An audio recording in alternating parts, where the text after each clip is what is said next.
Sobat Wanska. Kembali lagi bersama kami di Podcast Suara Wanska episode ke-41. Bersama saya Salsa dan rekan saya Brian. Nah, pada kesempatan kali ini kita kedatangan tamu yang sangat spesial, yaitu Kepala BNN Kabupaten Gianyar dan Kepala DWP Kabupaten Gianyar. Halo Bapak, halo Ibu, selamat pagi. Halo. Gimana nih kabarnya Ibu hari ini? Sudah Bapak? Alhamdulillah, bagus, sehat. Oke. Bisa diceritakan mungkin perjalanan dari tempat sebelumnya sampai ke SMK Gianyar gimana? Ya asik lah ya, lancar. Ya suasananya lagi enak ya, enak, segar udaranya. Cuaca mendukung biasanya, ya. Cuaca mendukung. Biasanya hujan juga ya Pak Iya. ya. Tidak ada kemacetan, lancar. Sampai di sini disambut Pak Kepala langsung di kepala sekolah, luar biasa. Terus saya tadi menyaksikan anak-anak, ada yang ujian, ada yang ngerjai bagian digital, manajemen perkantoran, tadi ada macam-macam ya. Saya lihat Iya, tuh ada benar. tentang akuntansi keuangan juga tadi. Saya pikir bagus nih SMK Negeri 1 Gianyar, luar biasa lah. Oke. Mungkin untuk mengawali ini Bapak, kemungkinan pasti belum banyak yang tahu mengenai apa itu BNN, apa kesingkatannya, dan gimana sih sistemnya di BNN itu. Iya. Mungkin Mungkin Bapak bisa jelasin. jelaskan, betul. Oke. BNN itu mungkin banyak tahu lah kalau BNN. Oke. Badan Badan Narkotika Narkotika Nasional, Nasional, ya. benar. Tentu kerjaannya ya tentang tusinya, sesuai tusinya BNN Badan Narkotika Nasional, ya tentu narkotika. Nah, apa yang dikerjakan gitu kan di BNN itu ada beberapa. Satu, edukasinya itu masuk kepada pencegahan, ya. Kepada siapa edukasi? Kepada semuanya. Baik yang primer, sekunder, tersier. Primer itu apa? Yang belum menyalahgunakan narkoba, dilakukan upaya pencegahan. Yang sudah coba-coba, nah itu sekundernya. Yang sudah coba-coba, apa yang dilakukan kepada mereka? Ya kita buat pencegahannya, misalnya meyakinkan dia untuk berhenti, gitu kan? Caranya bagaimana? Yuk kita ajak rehabilitasi supaya komitmen dia untuk berhenti ada kuat, gitu kan? Setelah berhenti, nah ini upaya pencegahan yang bagus. Nah ada juga yang tersier. Tersier itu apa? Yang sudah menyalahgunakan narkoba, direhabilitasi dan mau hidup layak, normal gitu kan. Iya. Kita kasih apa? Keterampilan, skill dan sebagainya. Seperti adik-adik inilah. Iya. Diharapkan nanti setelah keluar dari rehabilitasi dia mandiri. Nah itu tersier. Jadi primer dilakukan, sekunder dilakukan, tersier juga dilakukan untuk upaya pencegahannya. Ada bagian rehabilitasi, ada bagian pemberantasan. Pemberantasan itu bagaimana kerjanya? Kepada pengedar, adik-adik. Karena narkoba itu berbahaya, Iya benar banget. nakal, jahat, ya, menghancurkan, merusak. Iya benar. Ya, jadi harus ada bagian yang mengungkap dan menangkap, menindak bagi pengedar narkoba. Narkoba tersebut. Ya, ini harus dipidana sekeras-kerasnya. Harus ditindaklanjuti. Lanjutin baik kepada pengedarnya, kurirnya, sindikatnya, ya itu harus dilakukan. Tapi kalau yang menyalahgunakan narkoba, kita anggap dia korban. Oke. Kita ajak dia mau berhenti dan mau direhabilitasi. Kalau nanti mau direhabilitasi, ada program-program di sana. Jadi mereka bisa berhenti menyalahgunakan narkoba. Kalau sudah berhenti, yuk kita ajak mereka untuk namanya life skill ya. Oke, ya. Life skill kita bimbing dengan keterampilan gitu, sehingga bisa mengarahkan hidup dia tuh dari pakai narkoba kepada kegiatan-kegiatan positif. Iya. Dan akhirnya lepas dari narkoba. Kalau udah lepas pemikiran dari narkoba, kita yakin pasti jadi orang produktif nanti ke depannya. Benar, Gitu. Tapi jauhin narkoba ya. Iya benar banget. Cek. Terus sekarang mungkin ke Ibu, apa sih bedanya dari BNN dan DWP BNN itu Ibu? Ya, terima kasih. DWP itu adalah sebuah organisasi wanita di mana isinya anggotanya adalah para istri. Oke. Para istri karyawan atau pegawai yang kerja di BNN tersebut, terutama ASN yang aparatur sipil negaranya. Jadi peran istri itu dibuat suatu wadah yang namanya DWP ya, Dharma Wanita Persatuan, agar istri ini tugasnya bisa mendukung sejalan dengan suami gitu ya, bisa mendukung. Karena kan ada pepatah yang mengatakan bahwa di balik suami yang sukses Ya, itu ada peran istri di belakangnya benar-benar. ya, di Ya, belakangnya. asik. Jadi jadi istri harus bisa mendukung semua pekerjaan suami sehingga menjadi sesuai dengan fungsinya gitu. Benar. Ya, jangan sampai ya bayangkan kalau istrinya malah bertolak belakang tidak produktif seperti suaminya kacau nanti kerjanya. Benar, benar. Nah, apalagi ya tugas tambahannya seperti saya ketua gitu ya. Saya harus mewadahi teman-teman saya yang istri-istri yang lain juga. Kita membantu tusi dari suami kita. Apa itu? Ya seperti yang tadi yang P4GN itu kan, penyuluhannya bagaimana, pencegahannya bagaimana, pemberantasan bagaimana. Kita jangan sampai awam sebagai istri. Iya, Tugas suami kita nggak tahu apa sih tugasnya, nggak tahu. Jangan gitu, kita hindari. Kita harus tahu apa tugasnya dan sebisa mungkin, semaksimal mungkin kita membantu agar tugas itu juga bisa kita bantu gitu. Seperti contohnya seperti di masyarakat gitu ya. Dalam narkoba itu kan yang paling berperan untuk menjaga anak-anak di rumah untuk tidak terkena narkoba kan ibu ya. Benar. Ibu itu adalah sekolah utama kan Iya, bagi orang tua anak-anak. ya. Benar. Sekolah utama kan? Iya, Iya. keluarga Ah, juga. biasanya anak-anak yang tidak mendapatkan perhatian di rumah Iya, ya sama benar ibunya, tidak mendapatkan tempat yang nyaman untuk dia curhat, larinya bisa ke narkoba. Iya, menjadi pelariannya ya, Jadi itu betul. tugas DWP untuk ayo para ibu kita tularkan ke ibu-ibu yang lain, gak yang hanya DWP ya, kepada ibu-ibu yang lain. Ayo kita peran kita sebagai ibu itu sebenarnya sangat bagus loh, sangat strategis Iya, loh untuk mencegah anak kita tidak terjerat narkoba.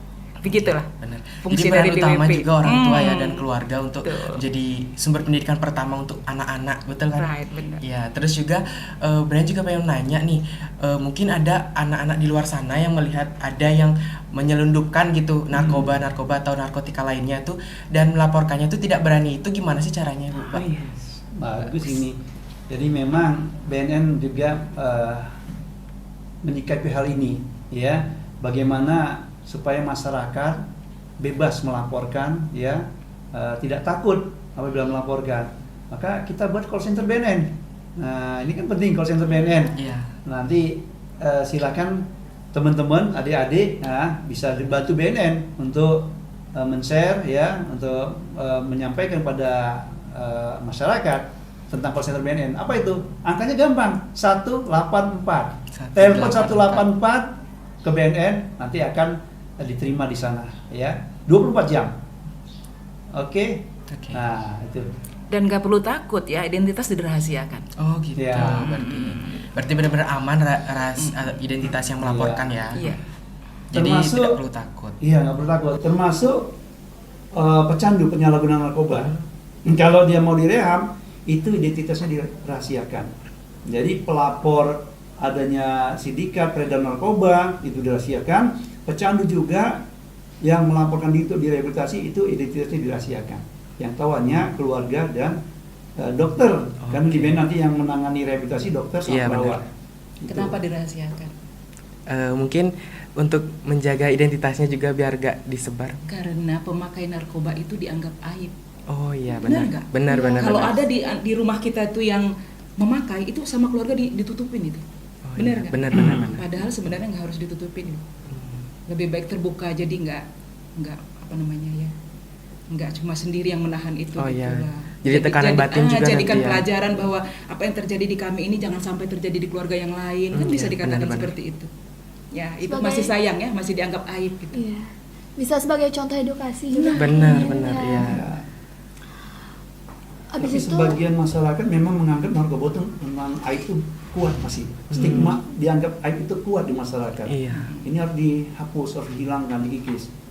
Dia kalau pecandu penyalur narkoba tidak segera ditangani, dampaknya luar biasa. Benar makin berkepanjangan ya. Berkepanjangan, dan yang menjadi ikutan itu bukan dirinya saja, bukan keluarga saja, tapi masyarakat. Iya. Dampaknya itu. Jadi memang narkoba ini bukan dianggap aib lagi lah, harus diselesaikan. Masalah yang harus segera diselesaikan. Apa caranya? Bagaimana caranya? Rehabilitasi. Iya. Gitu. Jadi nggak usah dianggap aib lagi dan free gratis. Berani membuka diri ya. Berani Iya. buka diri. Terus juga untuk rehabilitasi itu mungkin ada jangka waktu atau kurun waktunya gitu Pak? Ya. Pertama nanti di asesmen dulu, Iya. ya. Setelah di asesmen nanti dilihat sama dokter tingkat kecanduannya, ketergantungannya seperti apa, gitu. Kalau dia nanti sangat minim atau biasa-biasa saja atau ringan gitu ya, mungkin hanya rawat jalan. Oh, oke. Nah, nanti Secara kalau ketergantungan berkala. sangat akut ya, sangat ketergantungan, nanti rehabilitasi inap, Inap. inap. Nah, rawat inap ini bisa 3 bulan. Nanti kalau masih 3 bulan dipantau, masih ada perlu penambahan untuk merehabilitasi dia karena masih efeknya masih dominan gitu ya, nanti ditambah lagi 3 bulan lagi. Rata-rata 3 bulan sekali dipantau. Ya, Berarti 3 bulan sekali. dipantau. Ya. Untuk kurun waktunya itu paling lama berapa Pak? 3 bulan itu cukup atau Iya. lebih dari 3 Ada bulan? yang cukup, ada yang belum. Oh gitu. Kalau belum tambah 3 bulan lagi 6 bulan. Biasanya 6 bulan tuh Free. udah mantap, udah free dia. Jadi udah berjuang 6 bulan nggak makai, itu kalau udah 6 bulan berjuang nggak makai, biasanya orang yang pecandu itu udah sembuh lah gitu, Oh, udah iya. pulih ya, udah sehat gitu ya. Dia nggak mau lagi kena narkoba. Udah semangat pemimpinan muncul karena udah lama berjuang ini. Untuk berjuang tidak pakai narkoba tuh 3 bulan itu susah. Tapi mereka udah lolos 3 bulan itu, dia kalau nanti terjerumus lagi dia konyol gitu, rugi dia, merasa wah, percuma gitu kan. Jadi biasanya kalau udah seperti itu dia udah mengikuti rehabilitasi, dia akan berjuang dan Iya. itu yang kita inginkan. Nah mudah-mudahan setelah keluar rehabilitasi ada dukungan dari Support system ya. Iya, keluarga. jadi support system. warga, masyarakat. Iya. Jangan dianggap aib, Iya, ya benar. harus diselesaikan. Lalu tadi kan Bapak sempat mention dampak dari penggunaan narkoba. Mungkin Bapak boleh lebih jelaskan lagi gimana sih dampak dari penggunaan narkoba sendiri, Iya. dan apakah ada yang lebih dampak yang parah tuh bagaimana? Ya bagus. Dampaknya tuh 3 ya, 3. Depresan, stimulan, halusinogen. Ya. Depresan itu apa? Menekan susunan saraf pusat. Tenang, santai, males, on, bego, bengong, dongong. Itu dia. Itu yang depresan. Jadi Jenisnya down ya. dia. Jenis Iya. narkoba yang bisa Jadi depresi. dampaknya tuh setelah jenisnya tuh ya, jenisnya narkobanya yang depresan itu biasa itu heroin putau, ya heroin putau, juga obat-obat penenang, itu dia jenisnya. Ganja. Ya. Ganja masuk halusinogen. Halusinogen. Nah, halusinogen. Jadi orang yang pakai seperti itu bisa malas-malasan, lemot gitu, lama-lama di kamar mandi gitu ya. Akhirnya nggak mau bergaul. Jadi biasa kita enak bergaul di masyarakat, dia nggak mau. Jadi menutup diri ya? Jadi, dan temennya hanya sama-sama pecandu, pemakai. Itu yang depresan, ya. Nah, terus ya, masalah males namanya begitu kan, males, muak-muak, ngantuk, yang nggak enak gitu kan. Jadi down lah dia, menghindari daripada yang produktif. Ya. Nah, itu kan jadinya ya ON tadi. Ya, Benar, seperti benar, itu. benar. Nah, ada yang jenis kebalikannya, stimulan, stimulus. Iya, benar. Stimulus. Jadi kerjanya fisiknya cepat, terpompa, gerak jantungnya terpompa, fisiknya aktif gitu ya. Jenisnya itu sabu, ekstasi gitu ya. Nah, orang yang pakai ini karena dia aktif, jantungnya biasanya jantungnya deg, Iya. deg karena pakai Berdebar stimulan, cepat. cepet dia. Iya. Semakin cepat pakai, semakin cepat jantungnya bergerak. Lama-lama kalau sering pakai, sering pakai bisa Iya. pecah ini. Iya, kan. benar Pak. Termasuk yang down tadi juga, yang depresan.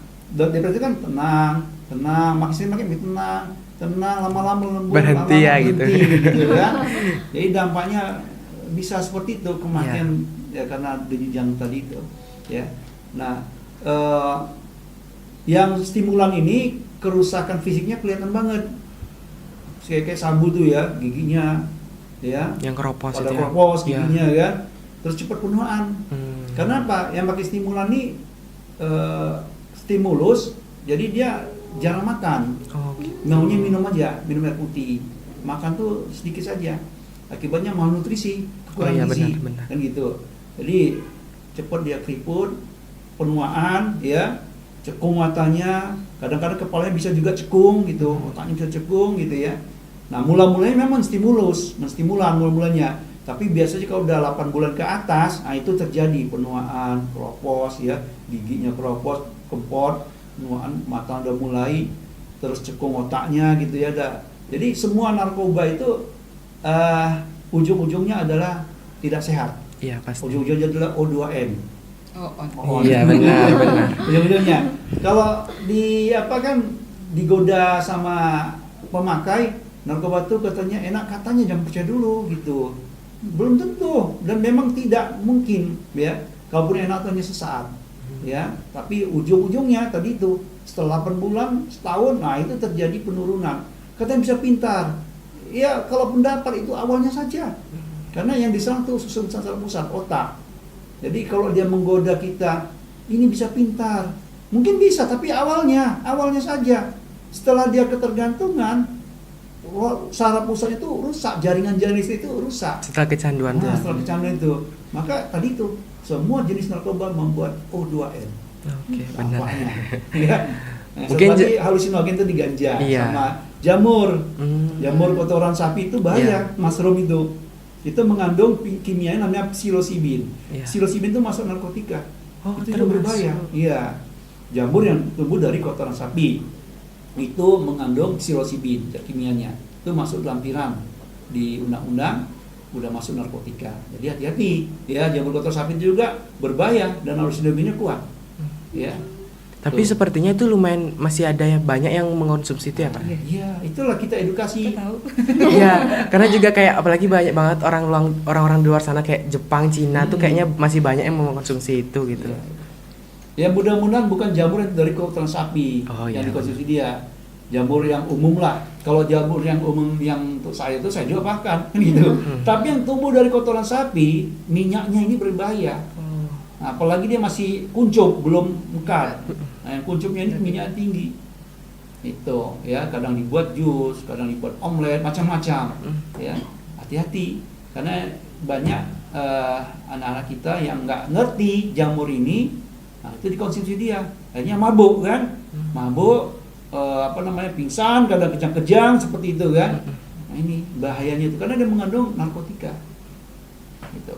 Berarti cukup tinggi ya lemak ininya dari jamur. Zat nikotinnya tuh. Iya, bukan nikotin dia. Psilocybin namanya. Oh, psilocybinnya itu. Dan itu masuk narkotika. Ya, dan dia membuat halusinasi, berhayal, gembira ketawa, nggak lucu ketawa sendiri kan. Jadi dalam pemakaian yang tidak wajar gitu kan, memang ilegal gitu ya. Nah, dipakai disalahgunakan, ya udah halusinasi dia. Yang jauh nampak dekat, yang dekat nampak jauh. Iya. Ya, itu bahaya benar. Iya. Kalau Ketika dia mengendarai. Kalau dia kendarain, ada lubang, dikira masih jauh, padahal sudah dekat, masuk lubang, kecelakaan. Iya, Kan benar. gitu. Halusinasinya ya. Iya, ada yang pernah terjadi di Jakarta. Di hotel tingkat 13, dilihatnya ke bawah, sungai, akhirnya segerbang lompat dia, padahal ubin. Pecah lah kepalanya, mati gitu kan. Jadi halusinasi ini ya ada bahayanya, dampaknya gitu ya. Apabila halusinasi itu mencekam, misalnya kayak ibunya, istrinya, ya, dia mau motong cabai, istrinya atau motong bawang atau nyayur, kan bawa pisau. Iya. Ketika bawa pisau, kadang-kadang dia berpikir, aku mau dibunuh. Nah, daripada aku dibunuh, bebek bunuh dulu dia, kan gitu kan. Iya, benar-benar. Akhirnya dia membunuh istrinya. Halusinasi. Halusinasi seperti itu. Jadi bisa bahayain diri sendiri dan orang lain juga Iya. ya. Itulah Mungkin narkoba. Bapak bisa jelasin atau menyebutkan lagi apa tuh narkoba-narkoba atau jenis-jenis narkoba yang ada di sekitar kita, dan mungkin ada jenis-jenis narkoba yang baru dan belum banyak orang tahu di luar sana. Keren, kamu pinter. Tanya bagus ini ya. Sekarang tuh yang lagi disorotin, ya, yang lagi kita awasi, apa itu? Vape. Oh, vape. Vape. Vape itu kan pengganti rokok Iya. yang Rokok elektrik. tembakau. Jadi kepada rokok elektrik. Elektrik. Tadinya rokok apa? Tembakau tuh. Tembakau tadi Iya. ya menjadi elektrik yang kimia. Iya. Ya, satu sisi memang dia penyelesaian masalah yang satu, yaitu rokok tembakau, gitu kan? Dibuat ke rokok kimia dengan maksud supaya tidak merokok yang tembakau karena dia mengandung tar, penyakit racun, Iya. ada 4.000 racunnya gitu. Dia pakai kimia dengan maksud apa? Supaya tidak ada tarnya. Benar, tapi ada kandungan-kandungan lainnya, nikotin tetap ada, Iya. kandungan-kandungannya tetap ada, dan ini bisa membuat kerusakan kanker dan lain sebagainya gitu ya. Dan yang bahaya itu sekarang ini apa yang terjadi? Vape itu kandungan liquidnya sudah ada yang mengandung narkotika. Kan ditemukan kemarin di Pasar. Denpasar ketemu, di Jakarta banyak, di Medan ada. Jadi beberapa wilayah di Indonesia sudah masuk vape yang mengandung narkotika. Apa kandungannya? Etomidate. Etomidate ini untuk obat bius. Oh. ada lagi mengandung ketamin. Ketamin itu udah masuk narkotika golongan 2. Ada lagi masuk tetrahidrocannabinol sintetis. Nah, cannabinol sintetis, ganja sintetis, kimia. Jadi vape-vape yang beredar sudah mulai disusupi sama sindikat memasukkan narkotika melalui vape itu. Nah, ini BNN melihat, BNN hadir melihat masyarakat kita ini harus kita selamatkan segera. 2045 Indonesia emas, kalau kita tidak siapkan dengan matang, dengan sungguh-sungguh, nggak akan tercapai nanti kalau mereka kena narkoba. Jadi vape ini sedang diajukan regulasi, BNN sedang mengajukan regulasi untuk melarang penggunaan vape di negara kita.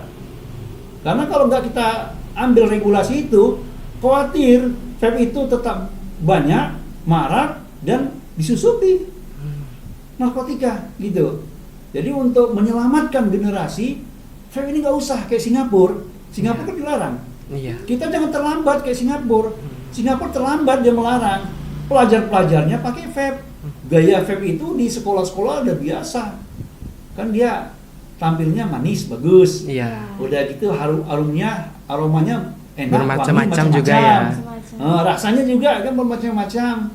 Jadi udah lifestyle gitu kan, ya hidup anak-anak pelajar itu.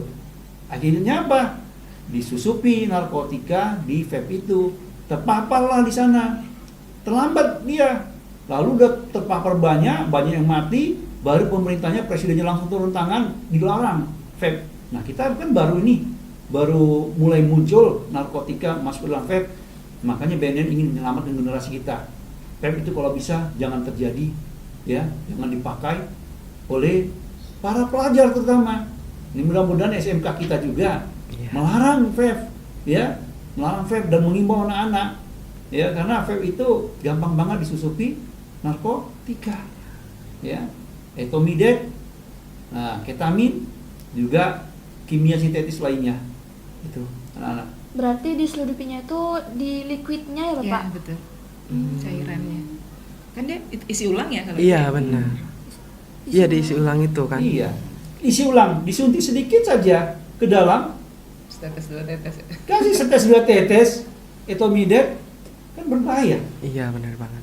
Begitu diisep pakai dia kok klem-klem, kok pusing gitu kan. Nah, ini dampaknya. Nanti khawatirnya dia mencari lagi, nagih, dia kasih penolong itu, membuat dia ketagihan. Iya. Jadi untung juga sama penjualnya ya jadinya juga. Ya, beli lagi. Iya. Mengikat dia kan. Mungkin Bapak atau Ibu bisa jelasin mungkin cara untuk pencegahan atau menghentikan seluruh remaja-remaja yang ada di sekitar kita ini untuk menggunakan vape tersebut, Ibu atau Bapak. Ya, saya minta bantuan semua. Iya. Semua yang ada ya di masyarakat, termasuk pelajar, sekolah, ya. Sekolah ini sama berperan. Ya, fungsinya apa? Edukasi. Iya, edukasi. Edukasi yang benar, kasih kesempatan edukasi, ya, suruh mereka belajar juga tentang vape itu, juga kandungan-kandungan vape itu. Jadi vape itu bahaya, ya. Kalau rokok biasa, ibaratnya ban motor yang ada ban dalamnya, nah, ibaratnya seperti itu. Kalau rokok biasa, diisep, ibarat ban dalamnya tuh kan bocor. Jadi banyak kempes pelan-pelan ketahuan gitu kan. Tapi kalau vape ini nggak pakai ban dalam, jadi langsung blum. Nah, ibaratnya begitu, kena kanker langsung terserang. Langsung parah gitu kan. Jadi saya berpikir semua komponen masyarakat, termasuk pelajar sekolah, teman sebaya ya Pak. Ya, teman sebaya, semuanya lah ya, ngebantu mengedukasi supaya penyalahgunaan narkoba, vape, ya, dan lain-lainnya, mereka teredukasi dengan baik dan akhirnya muncul komitmen masing-masing diri, ya, tidak mau pakai narkotika, ya, waspada vape yang sudah masuk narkotika dalam vape itu, ya. Kalau udah itu muncul komitmen, paham narkoba berbahaya, selanjutnya kita berharap mereka sadar berbuat, artinya berbuat kepada semuanya, teman sebaya dan lainnya, ya, supaya sama-sama mengkomunikasikan, mengkampanyekan narkotika berbahaya, narkotika jangan dicoba. sekali mencoba seperti ikan makan kail. Kail yang nyangkut sangat dalam, dibawa kemanapun ikan itu nurut, dibawa kemanapun dia ikut. Iya. Itu narkoba seperti itu. Bahaya. Iya, saya tambah ini deh ya. Iya, Ibu. Prinsipnya gini, sebagai remaja itu kan sedang masa-masa mencari jati diri. Iya. Iya. Nah, kadang-kadang saya mau tahu nih saya itu kemana arahnya Iya, gitu benar ya, banget. masih nggak tahu ngeraba. Lagi aktif-aktifnya Iya, ya. lagi aktifnya. Jadi intinya begini, kita itu harus bijak ya. Sebagai remaja pun jangan lepas dari sifat atau sikap bijak gitu. Nggak semua yang tren itu layak dicoba. Iya. Apalagi Iya. banyak anak-anak sekarang tuh FOMO gitu ya. Iya, FOMO. Iya. Rasanya, aduh aku kalau nggak ikut mereka tuh aku ketinggalan banget Iya, gitu ya kan, benar, FOMO benar, itu benar. kan harus ikut gitu. Cerdaslah dalam menggunakan ini pikiran kita. Ngapain ikut kalau memang nggak ada manfaatnya? Jangankan berbahaya, nggak ada manfaatnya aja tinggalin gitu Iya, loh. benar. Kalau podcast lagi rame, ikut podcast, kenapa Oke. enggak? Melatih skill kita kan, Iya. public speaking kita terasah. Kenapa nggak ikut yang seperti itu? Ada basket, ikut basket. Ada poli, ikut poli. Ya kan? Yang itu yang jelas bermanfaatnya. Tapi kalau vape, ngetren nih, teman pakai juga. Apa sih manfaatnya kan sampai dengan ngerokok? Iya, Iya. karena mereka nggak mau ketinggalan juga. Iya, Gitu. orang yeping ini asik nih yeping. Mati gitu loh. Untuk apa? Yang hal-hal berbahaya itu kadang-kadang memang ini. Saya tahu ya, saya juga pernah muda. Saya pernah muda kan? Iya. Kita pernah muda itu tertantang untuk sesuatu yang wah ini keren nih, tertantang nih, aku bisa nggak, padahal konyol gitu loh. Iya, benar. Setelah saya dewasa, saya sadar itu konyol loh, yang kita tantang yang justru akan membuat kita jatuh ke jurang itu sebenarnya konyol.